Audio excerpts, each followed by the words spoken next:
say? What did you say? This is Daria Valkenburg. Do you have hearing loss? I do. I am Annie Lee McDonald, and I have hearing loss, and I wear 2 hearing aids. I'm deaf in my right ear. The topic for this podcast episode deals with living alone with hearing loss. Our guest, Alma Nunn, who wears a cochlear implant, found herself living alone following the death of her husband of 57 years. Alma discusses some of the challenges she faces in maintaining her independence and offers tips on how she keeps safe. She also shares how technology has helped her to keep communicating with family and friends in spite of her hearing loss.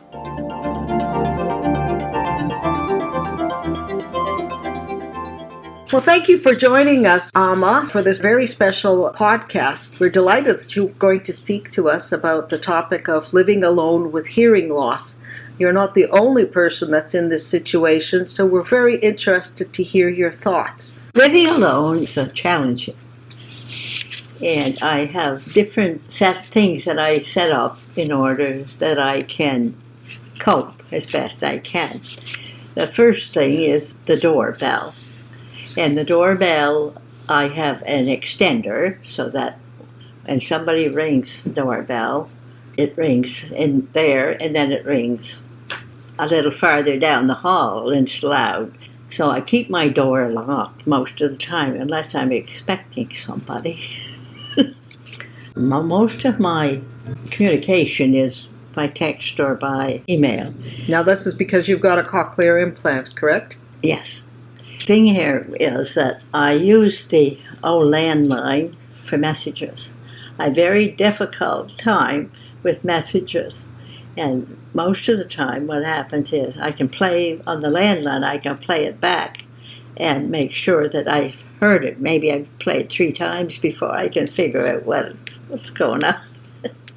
So I have the landline and then I have my cell phone, and that's the way I communicate. As far as using the telephone on a daily basis to speak orally into the telephone, I don't do very often. I have Safe Awake at night. So this is made up of a bed shaker, and it has a strobe light, and it has a very loud horn. What is the purpose of the Safe Awake? The fire alarm triggers it. The fire alarm triggers it, yes? The fire alarm triggers it, so if it's smoke or whatever, the fire alarm triggers it and it goes off, and the bed shakes, and all this noise, but I don't hear the noise. And then I have the landline, which I have in the bedroom, and then I can have it on the bedstand beside me at night if I need whatever. But it's hard for me to cope with that because I run into things when I have it on and it goes off. And then my problem is that I can't hear what it's saying. I don't quite understand. What do you mean? When the phone rings, the landline rings? No, sorry. I should have said lifeline. Oh, you have a lifeline. Yeah. Okay. And so what happens is I'm kind of wary of that because I've had problems with it running into things and it goes off, right? And it starts to talk, blah, blah, blah, blah. And so then I'm not sure about what it's saying exactly and try to shut it back off. So what is the purpose of the lifeline? The purpose of the lifeline is that if I fall, it will go off. And so they'll call and ask you if you're okay. Yes, that's right. Yeah. Which doesn't help if you're on the floor. At least it's report, yes. Yes. I had an incident, I should have had it on. But I took it out, I put it on the car seat, in my purse. I was going to cemetery. I always take it when I'm going by myself, right? So I put it in my purse, don't ask me. I set it on the car seat, right, on the side beside me, and the next thing I know, I got in and the purse fell off onto the floor of the car, and so that starts talking, right? Hello. And I thought, oh my God, I'm going to have the whole yard full of all of these people come. Well, anyhow, I kept pressing the button saying, oh, it's not an emergency, it's not an emergency. So if you press the button on the lifeline and say it's not an emergency, the controller on the other side can hear you. Other than that, that's how I seem to cope. Do you find that it's a little bit too quiet for you because you're living alone? It is very quiet. And the hearing loss, of course, it is isolation. It really is. Yeah. Especially during the COVID business. I have 3 daughters. They are not too far away. I have a good neighbor, which is wonderful. But as far as social, whatever, not really good.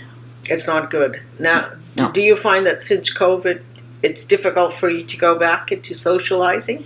It's difficult for me to go back, church-wise. I sang in the choir for years. I had trouble hearing at church, but COVID came along and they decided that, okay, I can watch it on my on my iPad. You can watch it on your iPad, yes. And so I did. And you got to like it, right? And I got to really like it because I could not hear all of it. But they would send the order service, right?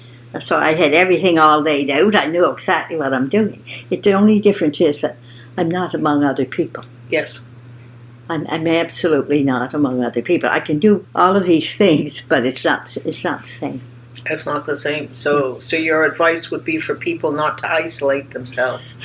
Well, it's true. Because it's very tempting to just stay home, isn't it? Yes, especially in the wintertime. Yes. And ice is bad. Yes, ice is very bad. Yes. And living by yourself, you have to be very vigilant. Because I know that if I have a fall, I won't be able to stay here anymore. So don't get on the ladder and don't get this. And I look up and I see things that I should be doing. I feel I should be doing. And at the same time, I'm not. I have to slap myself and say, just leave it. Okay, so basically what I'm understanding is that you're saying that most of your communications is now done through online services, either through the computer or your cell phone. Right. And while that's good, it's not a substitute for talking to real people. No, it's not. It isn't. It's not a substitute for talking to real people. Do you find, Alma, that when you're staying at home by yourself and you're dependent on digital communications, that it becomes harder to hear people when you're out and about? Do you find that your hearing comprehension decreases, or is there no difference? I can't really say that I see a difference, but that's a hard judgment to make. It's a hard judgment to make. It really is. Because the situations you get yourself into, like if you go to the bank or you go wherever and you get the different accent, it's difficult to know. But that has really nothing to do with coping at home, if you know what I'm saying. No, it has nothing to do with coping at home, but I find, and I'm just speaking for myself, that during the COVID years when you stayed mostly just in the house, and granted, I don't live alone like you do, but I found that every time I meet somebody new, it's like they're speaking a new language, and it's difficult to adjust to them. Yeah. And I found that during the months where you spent most of your time at home because of the COVID restrictions, once you started going out again, it was like learning to speak new languages. But the masks were the killer. Yeah, you depend on speech reading, quite right? A bit, yeah. Yes, and facial expressions. Yes. I see. So when you came in today, I wanted to be able to see you straight on, right? That's right. I don't want the light behind you. I want it on you. That's right. So what would be your message for the podcast listeners? What would you suggest that they do to make their lives easier if they live alone? Well, if you live alone, you have to be aware of your surroundings all the time. And you need to have different ways of coping. With myself, with the doorbell and a fire alarm and all of these things, you need these things in order to feel anyway secure. Okay. Now you mentioned that you have 3 children and you've got grandchildren. What would your message be to family and friends that would help you since you live alone? Do you want them to check in with you? What kind of things would you like to see them do to help you? Well, my family are really very good. And I also know they are very busy people. A lot of them, they travel, they do this and they do that. So in order for me to feel that I'm being independent, right, I like to be able to do as much as I possibly can for myself. That's true. Because everything that I do not do for myself is a little chip off the independent scale. So they're well aware of what I am capable of doing. I think I'm capable of doing more. So I think my family are really pretty good. I can't complain. They check in on me every day. I have communication with them. And if I need anything done, like little jobs that I can't do myself, like put salt in the water softener and do things like that, they're really good to do it. So you don't resent the fact that they check in with you every day? No, because one of them, and then they spread the word. It's true. I think that's really good. So do you have any other insights that you'd like to share? No, I think I'm quite content to be here by myself. You're quite content. I have no fear of people coming and taking me away, if you know what I mean. I'm not frightened to stay by myself. I'm fine with that. Living by yourself, you're bound to have spells when you're going to be lonesome.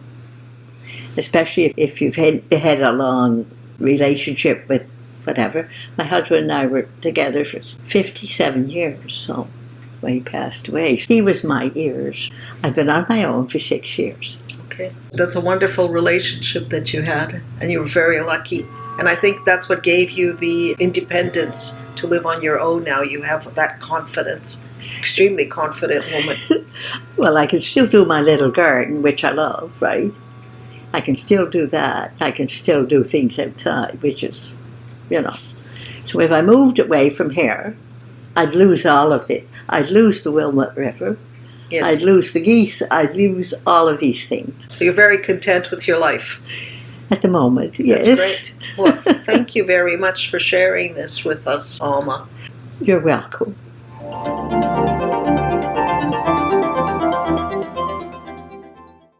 Anyone who has hearing loss and lives alone can appreciate the delicate balance of maintaining independence but being open to receiving help as needed.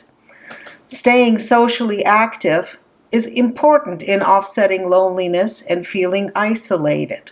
Here are the 7 key messages that Alma offers to make living alone less challenging. Number 1. Take advantage of technology as a tool to improve hearing accessibility. When you have difficulty hearing on the telephone, communicating by email and text messaging lets you stay in contact. Number 2, technology also can help with safety measures, such as a fire alarm that is connected to a device that will shake you awake if you are asleep in bed, and for a doorbell connected to a strobe light to make you aware that you have a visitor. Number 3, be grateful for family and friends who will check in on you to ensure you are okay and who are there to help as needed. Number 4, maintain your independence as much as you can, but don't be afraid to ask for help. Alma is aware that a fall on ice in the winter can be the tipping point between staying independent or losing it, and she doesn't take unnecessary risks. Number 5, always be aware of your surroundings and stay vigilant. Find out what coping measures you need to take in order to feel and stay secure. Number 6, remember that there will be times when you'll feel lonesome, especially if you were used to living with someone else, and find ways to help you deal with these feelings. It doesn't matter if you have hearing loss or not with this point, as anyone can feel lonely from time to time when they live alone. Number 7, embrace the aspects of your life that give you pleasure and contentment. Alma enjoys her home and its surroundings and takes comfort in knowing that her family is there for her. Catch you next time. Don't forget, we always love to hear from you. Send us an email at hearpei@gmail.com. That's hearpei@gmail.com. We hope you will remember these 7 tips to help you in communicating with family and friends who have hearing loss. At some point, many of us must face living alone, daunting enough at the best of times, but a challenge when you have hearing loss and have depended on a partner or family member to be an extra set of ears. It's important to take advantage of technology to help you stay safe and connected socially, and to let your family and friends help you to stay independent. Do please listen to our other podcasts, which offer more insights on hearing loss issues. This podcast was sponsored by a grant from Resource Abilities, with excellent technical production by Wendy Natras. We hope you enjoyed this podcast and have learned some new tips and tricks for hearing loss accessibility. In today's world, you're hearing all kinds of sounds, and you must have coping strategies to be able to hear what you want to hear and be able to put in the background what you don't want to hear. Join us on our next podcast of What Did You Say? What did you say?